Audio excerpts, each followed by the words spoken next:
Welcome everybody. Lots of familiar faces, which is excellent, because that was really the idea of this, is try to kind of build on each one of these sessions. Some new faces too, which is excellent. Also in line of these ideas was that each individual session also is kind of its own leg to stand on. So we hope that there's a lot of good, useful information that you guys will get today.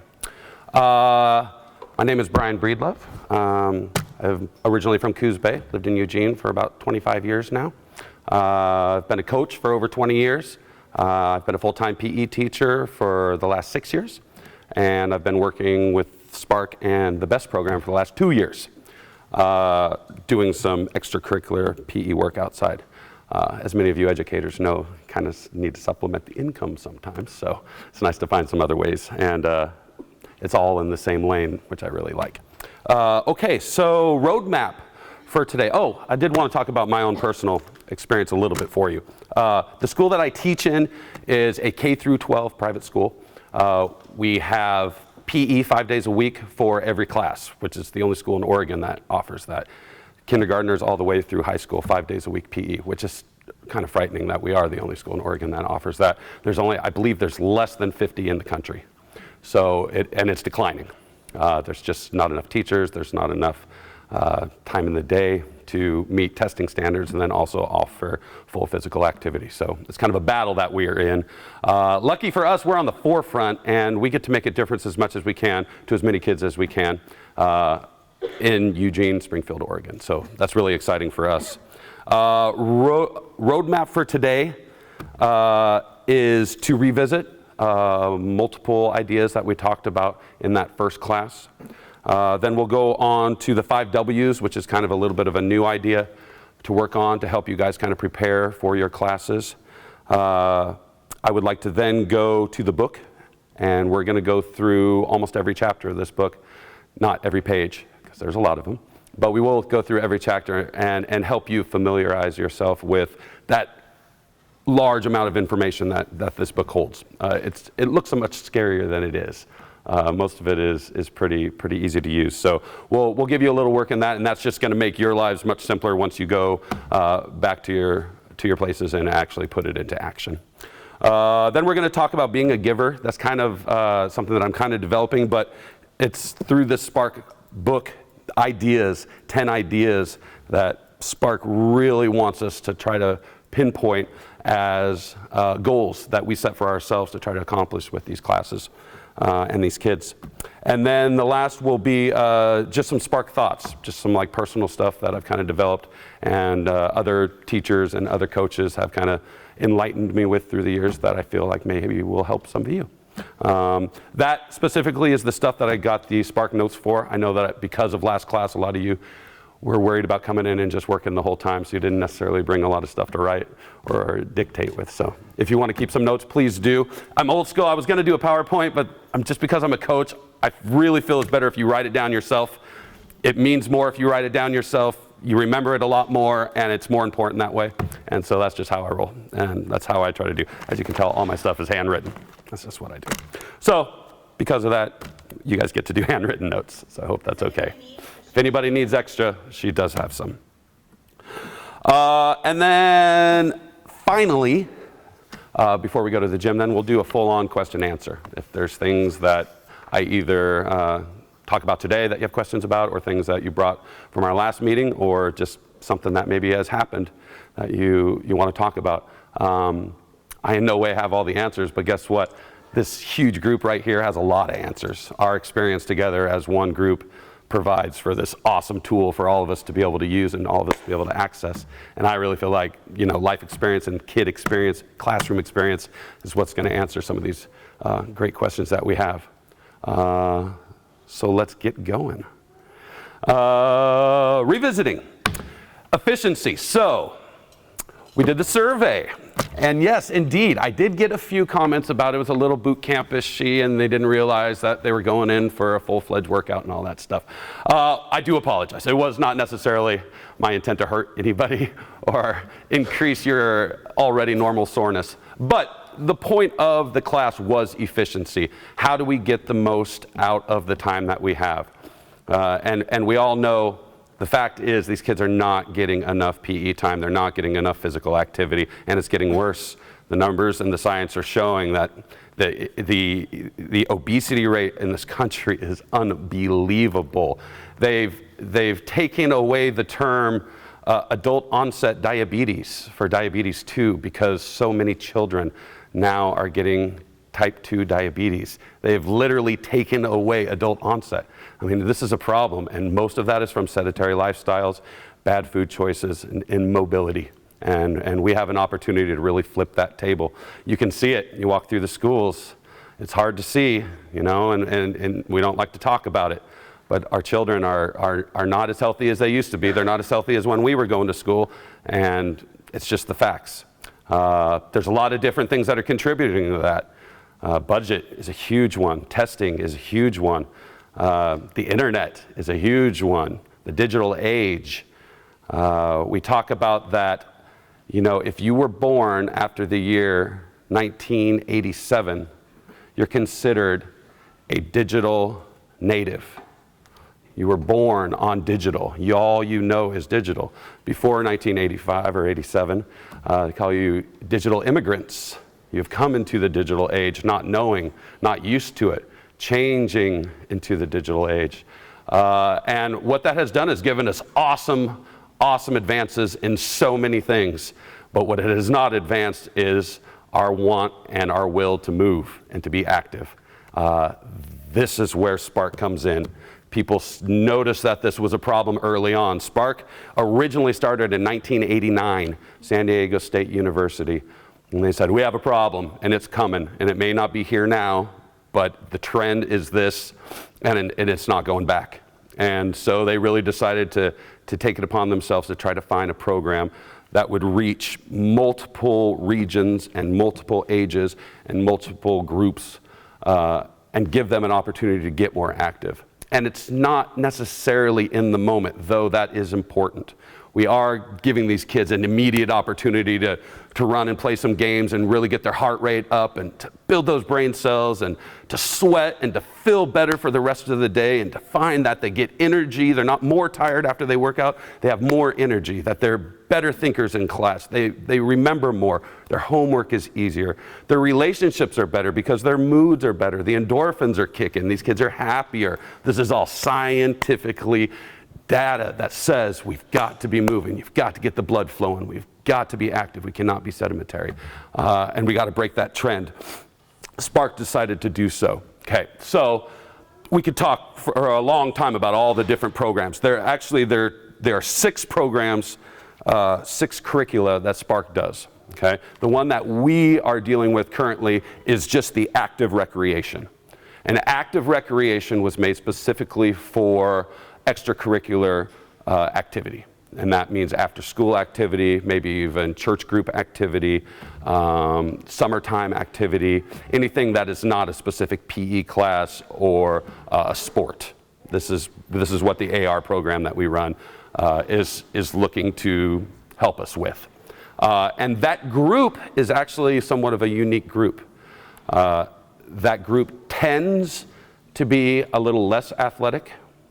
That group tends to be a little bit more on the fringe socially. That group tends to be lower income families. And a lot of that is just situational. A lot of that is just because those are the kids that are in these after-school programs. A lot of the super athletic kids are in sports all year long. Usually after school they're gone doing whatever they're doing, playing 3 or 4 sports a year, sometimes during the summer, traveling teams. And a lot of the socially active kids are out doing different clubs, different groups. And the research through this shows that, you know, this is actually a group that is in dire need of not only the physical activity, but the emotional and social activity. And again, this is awesome. This is something that we get to help provide. And it is so important. It is so important for our future. These are the kids that are going to be running our country one day, and we need to make sure that we give them the best start as they can. And not necessarily, like I said, an immediate, but a lifetime program. We need to teach this as something that you do your entire life. It's not, I gotta go to PE, and sure I'm probably gonna have to run a lap, and somebody said burpees. I hate burpees. And no, this is something that, oh my goodness, I get an opportunity to go work out a little bit. I know I'm gonna feel better. I know I'm gonna be a little bit happier. And I've been doing this for so long that it's become a routine. It's just become part of my life. And it's something that I teach my friends, you know? Instead of going out and partying, maybe we're gonna go on a hike, okay? There's these opportunities that we can teach these kids to start early and build a tradition of physical activity, lifetime physical activity. That's the point. Skills to get them moving now that they can use forever, okay? And that's what the research backs up. It's great to get them moving right now, but the real goal is teaching them that this is not just for this half hour or 45 minutes. This is forever. This is what you can do. And matter of fact, here's a few hints to make it a little bit easier. Here's a few hints to make it a little more fun. Here's a few hints to teach you to be able to do it anywhere. You know, you can do a full workout in an airport on a layover. You can, you know, there's different in your hotel room, watching the TV in the morning. There's all these opportunities and these routines that we really can teach these kids and really lead them rather than just show them, lead them in that direction, okay? So, efficiency. That's what we were focused on. That's why we ran hard. That's why we had very few breaks. That's why our transitions were from one thing to another without the in-between. Because the number one thing that we have to push is the time that we have, because they're not getting enough. It's just the way it is. Most data shows that kids should get 60 minutes, okay? And I used to hear that, I need to get 60 minutes of exercise. And I think, well, I walk around all day long, so that's like 40 minutes, right? That's good. And then so all I got to do is do something for 20 minutes, and I should be able to do that. Not necessarily. We need an increased heart rate for 60 minutes. An increased heart rate. That means your breathing is somewhat affected. That means you can't just be standing next to your friend and talking. That means you're not working hard enough, right? That means that you've got to put in the effort. You have to buy in. And that's the problem that we face a lot of times, is getting the buy-in, right? Convincing them that this is not recess. This is a class. And there is a point to this class, and that's your health. That's your life. That's your body. That's where the efficiency came in. The time, quick, fast. Games that use equipment that you can roll over so you don't have to stop, have them run around crazy while you're collecting all the stuff from and putting it back out on the floor and setting up the spots and the bean bags. Right? Have stuff that you can just roll over so there's no in between, so you don't lose their attention. Water breaks are a perfect time to switch equipment, but it's got to be quick. And everybody knows how water breaks go. It can be a breakdown very, very easily. You've got to be on top of it. Again, it's not because the kids are bad and they're crazy. They're just kids. They have a lot of energy, but it's our responsibility to try to get the most out of the minutes that we can. So that's keeping everything efficient. Transitions, equipment, and then routine. Working on a routine. Teaching them something and then teaching them again and then doing it again. And then next week we also do it. And guess what? Now it's just the way it is. And that is going to save you so much time. The time that you spend in the beginning setting the discipline, setting the rules, setting the standards is worth so much more than all the time it'll take to repeat it 1,000 times, especially if you're talking about a school year.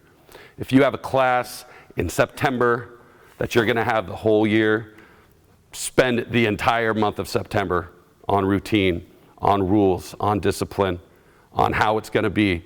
And then from October on, it will save you so much time. It will just become how it is, and the kids just learn to respect it. It's funny, a lot of discipline is looked almost negatively against these days, different types of discipline. One thing that I like to use is I have a group of students, multiple different ages, that are all into martial arts. And those are the best mannered kids I have ever seen in my life. And a lot of that I really believe has to do with the discipline that is required in those classes. It is an unbelievable change when the respect is there and the idea that respect goes both ways. Like, yes, they are kids and we're adults, but it does flow. They're smart. These kids are smart, and they can read us very, very well. And they ask for respect in certain ways too, and deserve respect in certain ways. And so getting a hold of that early will save you so much time. We'll revisit that. But that is exactly why this efficiency part of it is so important. Just getting that routine so that you can save yourself all the time it takes to get them in the door. If they know that the second they step in the door, they're on that center line, or they know there's an instant activity every day on the board, they come in, they look at the board, and bam, they're onto it.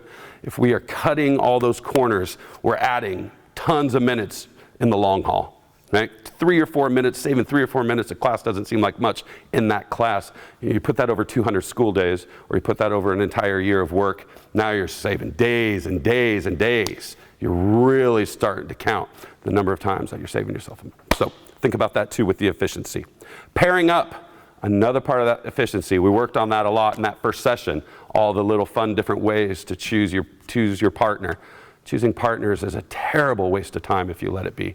It can just get out of hand so very quickly. So be in charge of it. Have it disciplined, have it efficient. Work on it early, multiple times, the first week, the second week, the third week, so that by 4th week, when you say go to your back-to-back partner, it's done.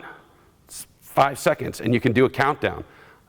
Always doing countdowns nowadays, especially with my kids that I know that I've been with for a long time, because it gets them moving, and we'll talk about that too. But things like countdowns, little things like that will really increase the efficiency of your class and really add the most minutes to your time.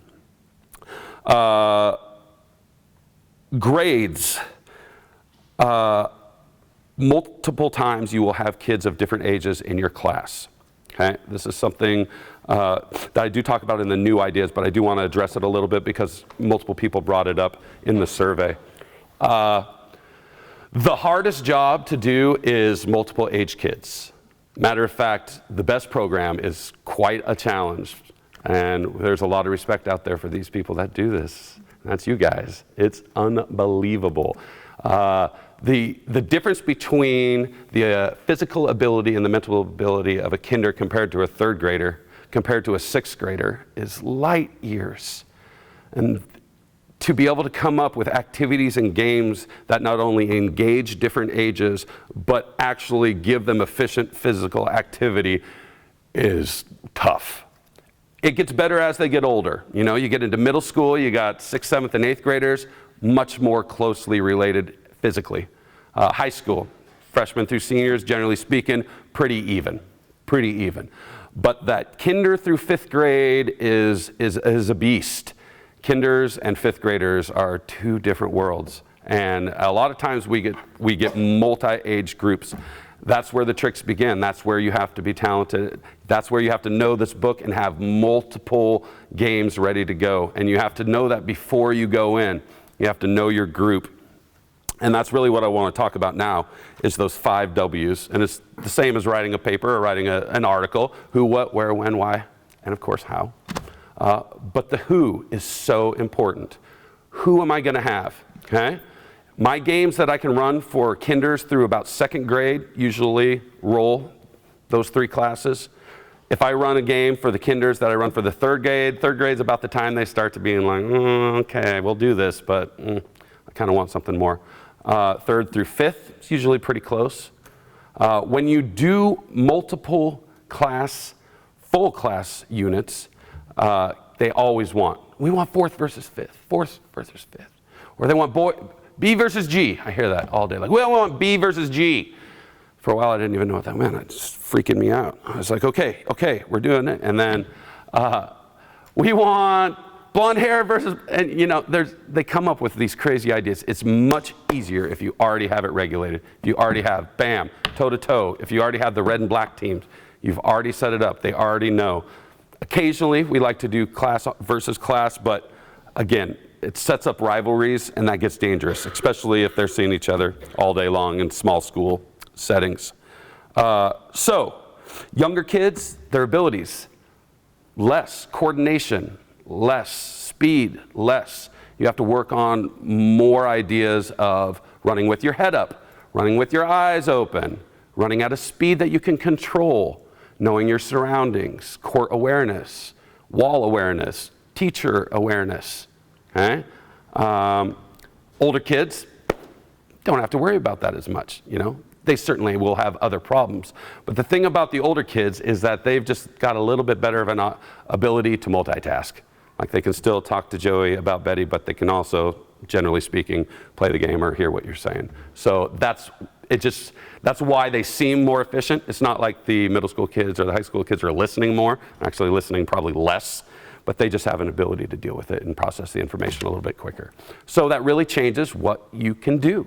If you have a middle school group, now you can start looking at some more advanced opportunities. You know, you're not necessarily working on just body movement, just balance, just steps, jumps. You can start working on more sport-based things, more skill-based activities, even more body weight activity.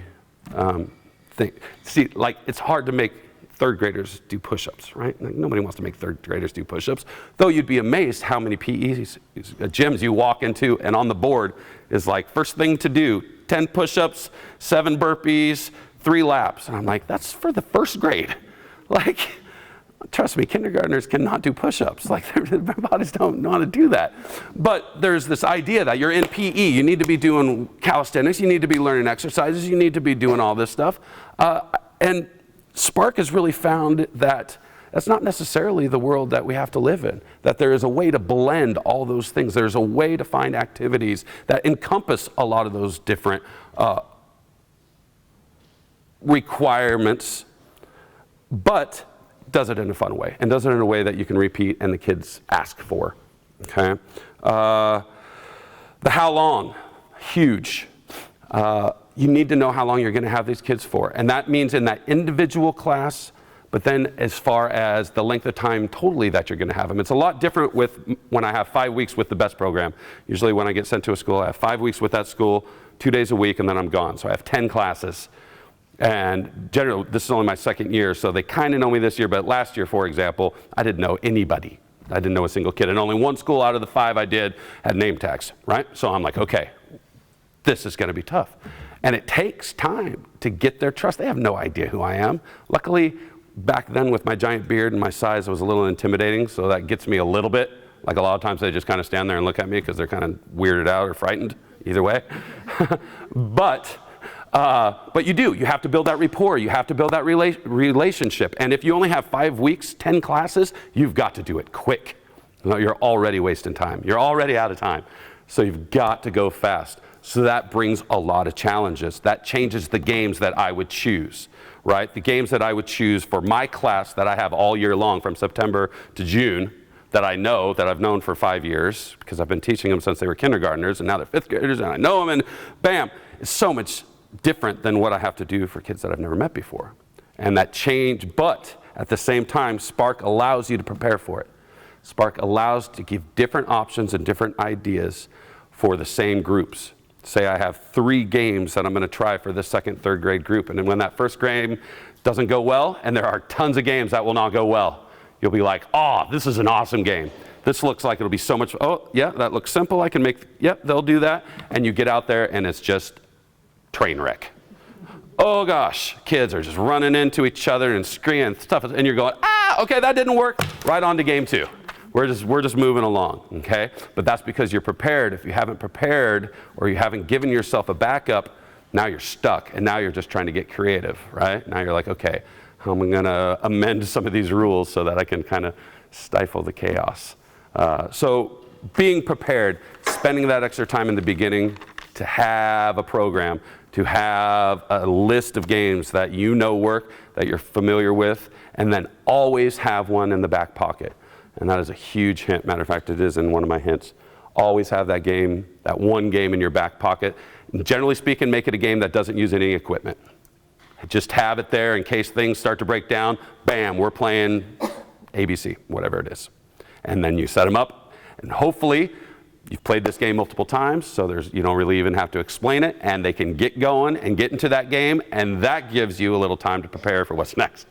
Now you've created a little buffer for yourself. You know this game will take 5-7 minutes, and now I can finish the class.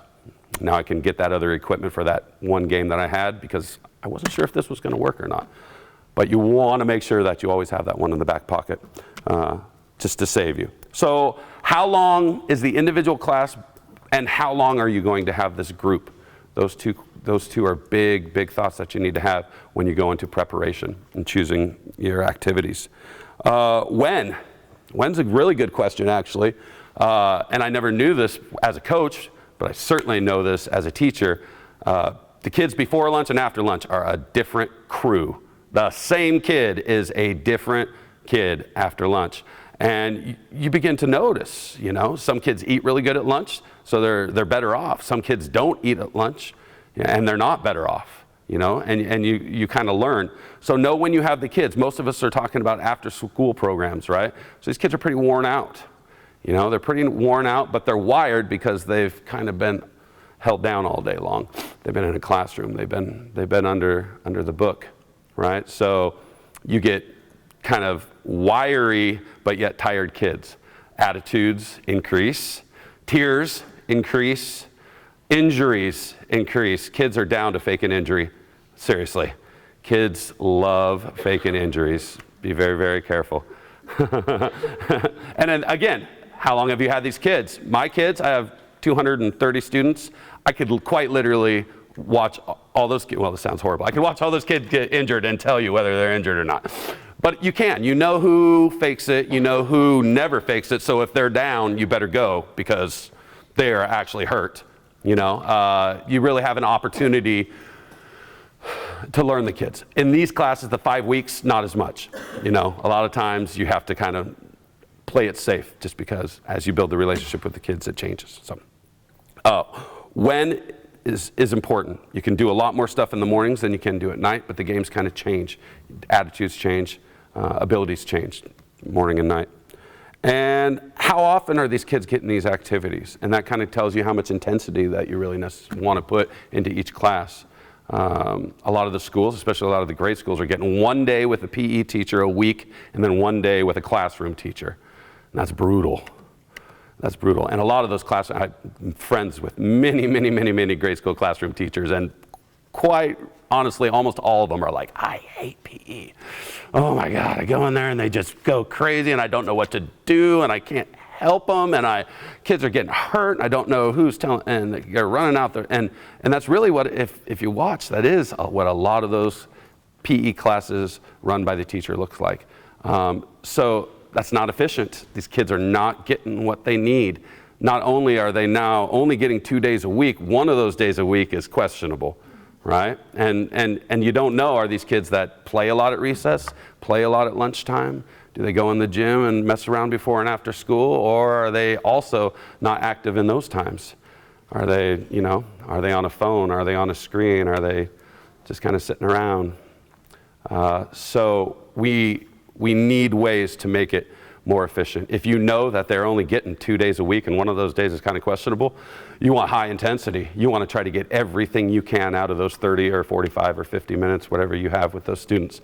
But if it's a case where these kids are active all the time, they're playing sports, they're on the swim team, they're doing this, they're doing that, then you know that it allows you a little bit wider range of activities. They don't necessarily have to all be high intensity. That makes sense. So how often do they get that? And the last one, which is just help. Do you need help? Kids are hard, especially in active recreation. Kids are moving, kids are fast, kids are reckless, kids are bullies, kids are leaders, and kids are followers. So all of that ends up in a quarrel in the middle of the floor sometimes, and you have to be able to deal with it. If your numbers get too out of hand, it makes it almost impossible. And really, safety is where it's at, of course, obviously, but when you're talking about the number of people, safety is where it's at. Once you get over double digits, it makes it very, very hard to do by yourself. Double digits is about the limit for a single person. Now, you can do it. I've run 32 kid classes by myself. It's not that craziness, but the fact is, if something happens, or when something happens, inevitably it will, you have to be able to act quick. And when you have that large excess group around, it makes it very, very difficult. And it really impedes your ability to make it safe and quick actions for the safety of that injured student. So make sure that you are teamed up, especially if you're getting double-digit kids. At least have somebody that's just kind of hanging out just in case. And it's always nice to have. The best program is great about that because we are always so well staffed. There's always people around to help, and all the coordinators are super good to offer it. And it makes my job a lot easier and makes your guys' jobs a lot easier. But make sure that it's there. It's safety, safety, safety. That's what it pushes. Okay. Let's go to the book. All right, let's get to it. So what I'd like to do is go through each one of these chapters, and we'll just kind of flip through by the tab. We don't necessarily need to get too in-depth into each individual page. We'll go through a couple of them there at the end once it starts getting to games, because there's a couple cool things I want to show you. But the first couple we'll just kind of fly through. The introduction I've pretty much given you guys. Again, San Diego State, started 1989. 96 is the year that they started the AR program, which is the active recreational program that we run. So most of that is just kind of the background. Feel free to read through it if you want to. Organization is basically what we have talked about with the three-piece meal.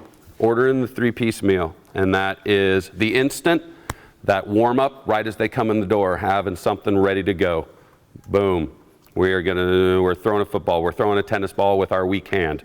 We're doing Pony Express, which is kind of a running laps game. Or we're immediately going to circle dodgeball. Whatever the game is. Have something that is low intensity, but active and dynamically active. I remember back in the day starting with the sports where you would all get in the circle and everybody touch your toes, count to 5, and then everybody do this and count to 5, and here count to 5, and then you do the bicycle and count to 5, and the butterfly, don't bounce the legs, all that stuff. Science has really showed that is quite outdated, that it's that dynamic movement that warms your body up best. That's things like in between 2 points, high knees. In between 2 points, toy soldiers, the grapevine, or karaoke as a lot of kids call it, fast steps, butt kicks, 2-foot jumps. These dynamic movements that really get the entire body working and get that heart rate going, because that's what we're looking for. You get no heart rate increase sitting doing the butterfly. Okay? It might stretch you out a little bit, but especially when you're cold, it's really not helping your body. It's not really doing anything. After, that's not a bad time to do some of those static stretches. That will loosen up your joints a little bit, stretch those muscles a little bit, give them a little opportunity before they start to heal up because you worked them real hard. But in the beginning, get them moving. Get their heart rates up, because that's the point. That's what we're looking for. Increase heart rate for as many minutes as we have them, as we can. Okay? So, organization. Keep it organized. Keep it efficient. Spend a little time early so that you don't have to spend the time when you're in the classroom figuring out what you're going to do. Know what you're going to go do going in, and have a backup in case it goes bad, because sometimes it definitely goes bad. Okay? Organization. Be prepared. Efficiency, efficiency. Take the time. It's worth it, and the kids deserve it. Booyah. Next one, weather, space, and equipment adaptations. This is a big one. My school was hit very, very hard, or my gym specifically, by the snow last year. Caved in my roof. We did not get a roof on my gym until December 2nd of this year. So, from September 6th through December 2nd, I was outside or in a classroom, K through 12, PE, every day. And it rains a lot. So a lot of that time was spent in a classroom. You have to get creative. A cement floor classroom for kindergartners. No bueno.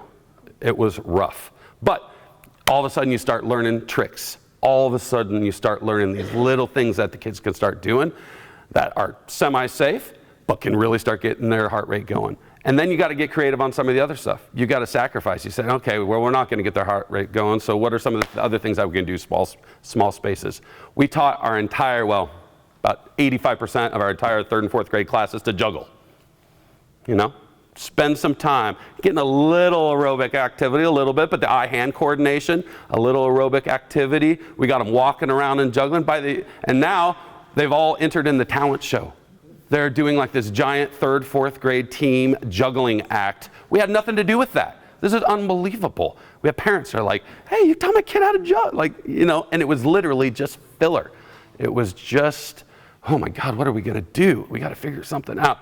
Having said that, there are at least 6 or 7 bean bags up in the lights in the chemistry room.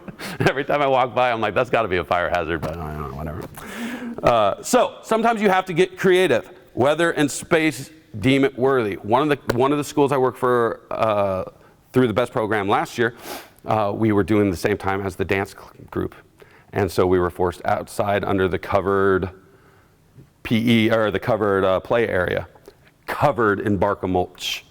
And it's like 92, right? And I'm going, okay, adaptability, what are we gonna do? Obviously I can't do high intensity. These kids are gonna go into heat stroke out here, okay? We're gonna have to do games involving water, I guess. We're gonna have to find some shade. We're gonna have to do maybe some hide and seek. We're gonna have to, sometimes it just deems you to have to be creative. You want to be prepared. And a lot of that is experience, but a lot of that is just doing a little research early and thinking about what am I walking into? You know, what are the possibilities? What all could go wrong that way? If none of it goes wrong, I'm stoked, but if it does, I'm already ready. I've already thought about it. I'm prepared, right? I've gone into it thinking, oh man, what am I gonna do if it's 92 and I'm stuck outside? Luckily, I had a couple ideas because I'm used to being stuck outside because of my gym. Yes. Equipment adaptations. So, the Spark program puts out awesome equipment. All of you have probably seen it, at least used a lot of it. It is spectacular. But there's different ways to use it than exactly what it looks like it's meant for, right? So sometimes you can be adaptable. One thing Spark doesn't necessarily use that I use all the time and I love, and I do use through the BEST program too, is pool noodles. Pool noodles, pool noodles, pool noodles. You can do so much with those. They are spectacular. The kids can take advantage of it. They like to beat the crap out of each other and everything around them with them. Yes, they like to bang them on the floor and make this terribly annoying loud sound over and over and over. But there are a lot of other good things about them. And it's adaptability. We turn some into horses. So we play polo. And they have to actually physically, we took the pool noodle and bend it over and turn it into a horse, and they have to actually ride on the pool noodle as they're playing polo. There are so many different games that you can do. We have a great game. A lot of the pool noodles have a hole through the center of them. You can take a marble and you can get like 10 kids to line up all their pool noodles together and start the marble at the top, have it roll all the way down to the bottom. Small space stuff, adapting to what you have. If you don't have a lot of equipment and like, oh wait, there's a couple pool noodles, all of a sudden you got a game. Sometimes you just have to adapt, and that's a big part of our job because a lot of times it doesn't go smooth. This is kids. Things happen, okay? So be ready to adapt your space, be ready to adapt your equipment, and be creative. You know, that's what a lot of us are really, really good at. Be creative. Kids love it. They love it. Moving on. Warm up and cool down.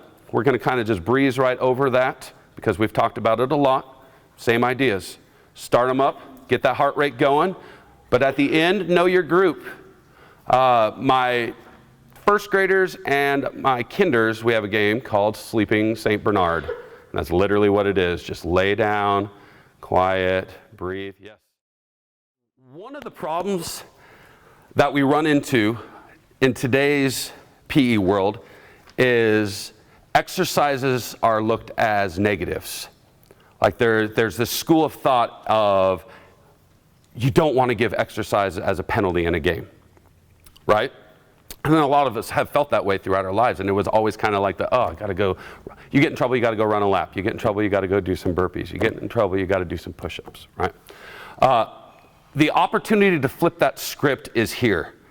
And instead of treating it as a punishment and treating it as a negative, we can flip the script and almost always treat it as a positive, and it is really how we present it. So a lot of times instead of saying, you know, which is just the way you're saying it, awesome, you just earned another lap. I like to say, hey, I just gave you 5 extra minutes on your life. You should love me for that. Those burpees, just every one of those is like 85 seconds that you're going to get to enjoy. And when you're enjoying those, I want you to think of Mr. Brian, because I'm the one that came to you with this. Where best also goes with that is the personal best, and that is one of the things that's in your book. An opportunity to keep track of the kids' personal best and allow them to test themselves against themselves rather than test themselves against others. And this is the point, that the competition is awesome. Competition is very good. We need to teach competition. We need to teach how to deal with competition. But the other side of that is that we need to teach them that it's okay to lose, okay? That it's okay that everybody's gonna lose. The best of every activity is gonna lose, right? But how do you deal with that losing? As a negative, I lost, I'm bad, I'm not good, I missed all the shots, I'm too slow, I'm just not strong enough. Or, man, okay, now I've set the bar. Let's see if I can get a little higher next time. Let's see if I can do a little bit better next time. Let's see if I can make one more shot. Let's see if I can do one more sit-up. Let's see if I can run 10 more feet. When you start setting it up as accomplishments and goals and positive outcomes rather than negatives, the script changes. Instead of saying, a great example is a game that when we're just kind of filling time, we do a rock, paper, scissors. Usually it's a body rock, paper, scissors, right? But we always do winner does. And it's a great way to flip the script. We'll say 15 jumping jacks, rock, paper, scissors, winner does them. And it's so funny for that instant when they win and they are so happy and the brain starts to work and the synapses go and then all of a sudden they're like, oh, no! And it is spectacular. And we do it over and over and over. Winner does it, winner does it, winner does it. Flip the script. Don't make it a negative. Make it a positive. This is not because you're bad. This is not because, oh, you're so slow. You need to run more. No, this is giving you an opportunity to raise your bar. This is giving you an opportunity to live your life just a little bit better and to change your script, change your routine to a lifetime of physical activity, a lifetime of recreation. Okay? And again, kids get stuck in single sports. Okay? And that's what Spark does really well, is giving you the single sports to work on individual skills in those sports, but then ways to use all those different talents in different fun games. So they don't just, do we have to play basketball again? Do we have to play soccer again? Do we have to play volleyball again? You know, are we just going to run laps today? Find ways that you are actually getting the most out of these activities.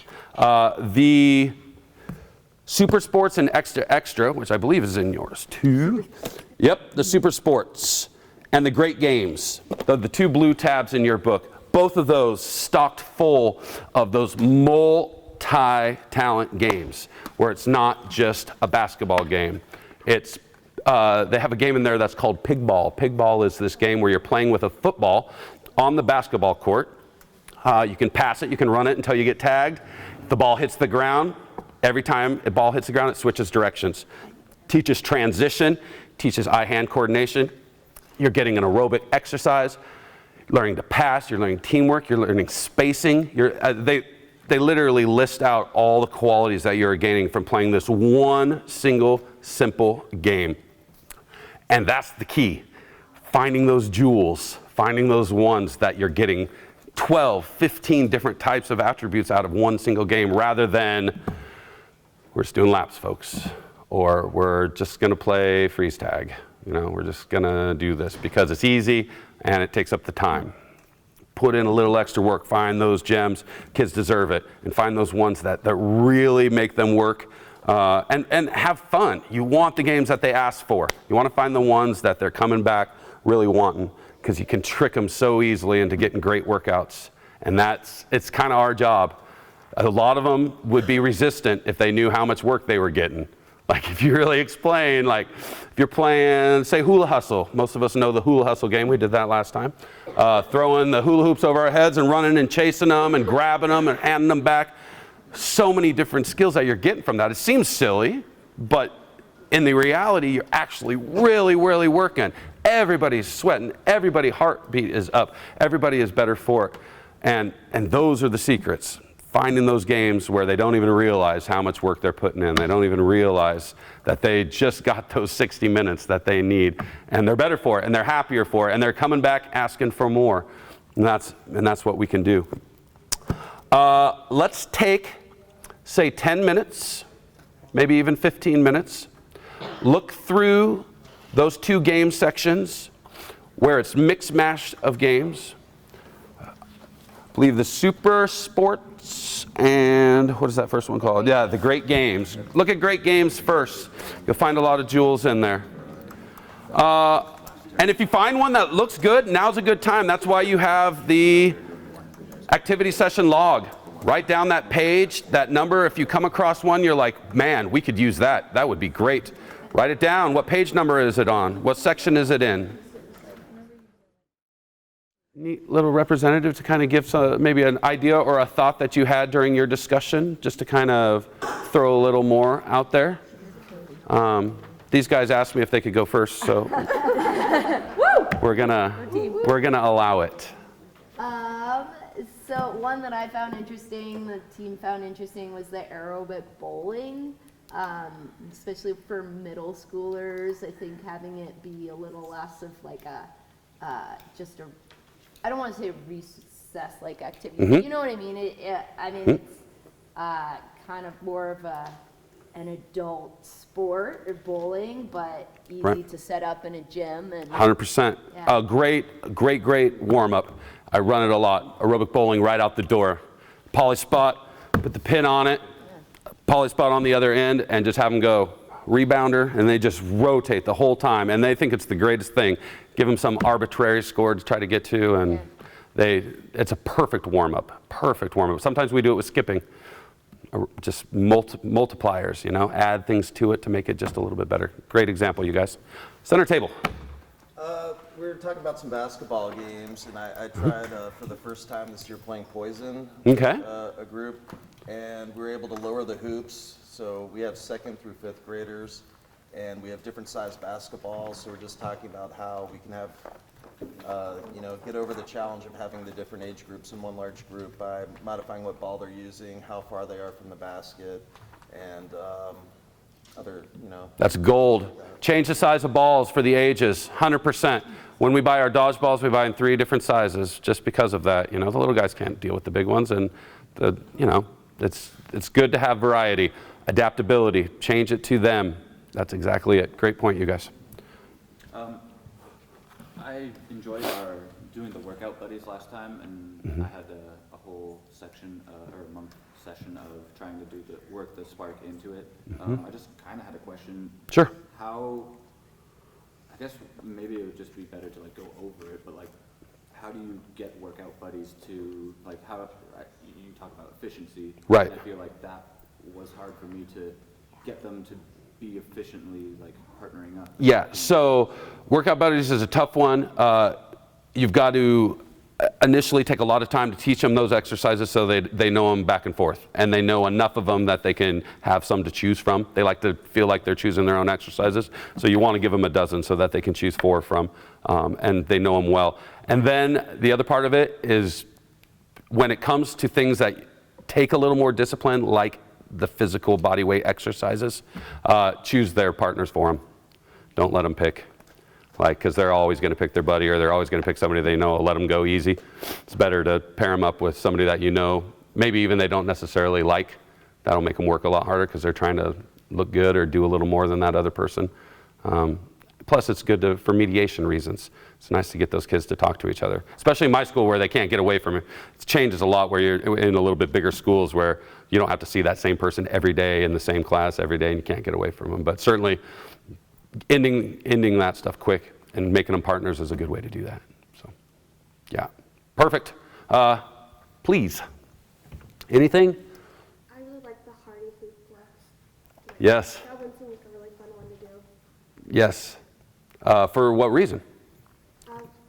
Our kids just really like the hoops, and they will actually try to make a train with the hoops and run around. I'm like, what?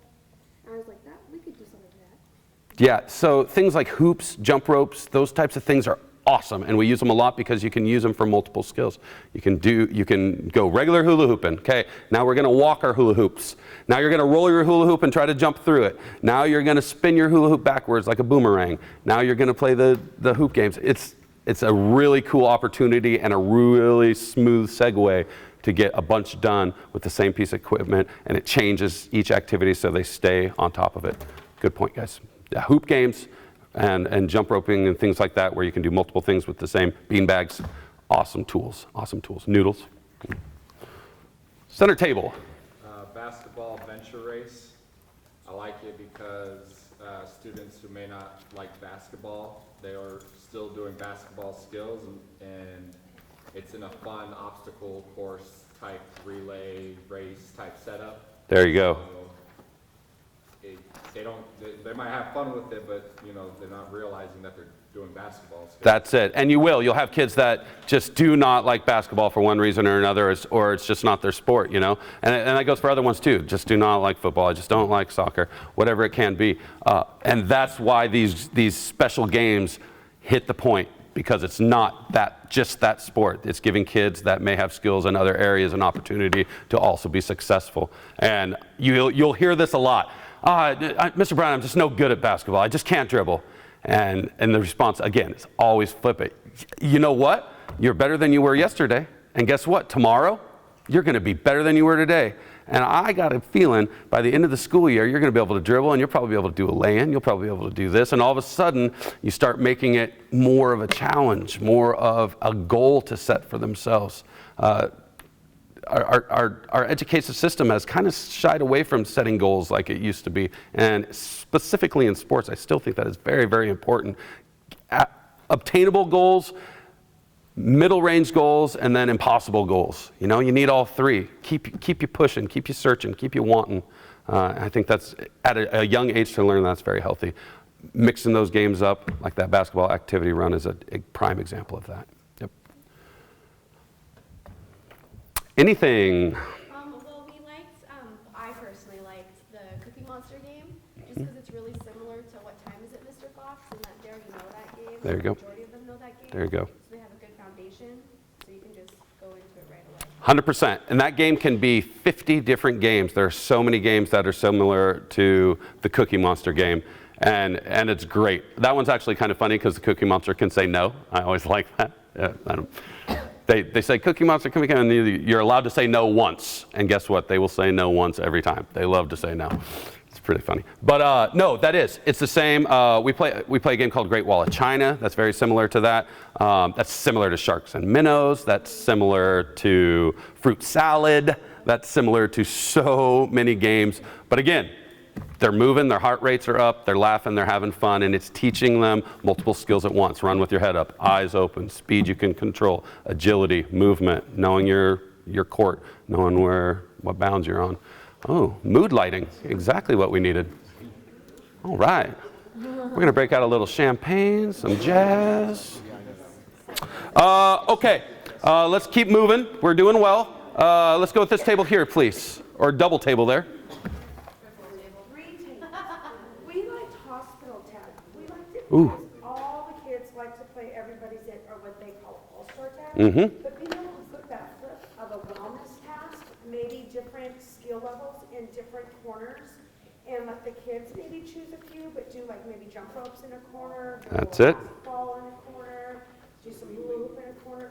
Once your kids get to know this game, they might choose Yes. their own tasks for each. Perfect. Adapt that game, that everybody's hit, or the ultimate tag that everybody plays, where if you get tagged, you got to wait till the person that tagged you gets tagged before you can get back up. There's a lot of sitting in that game.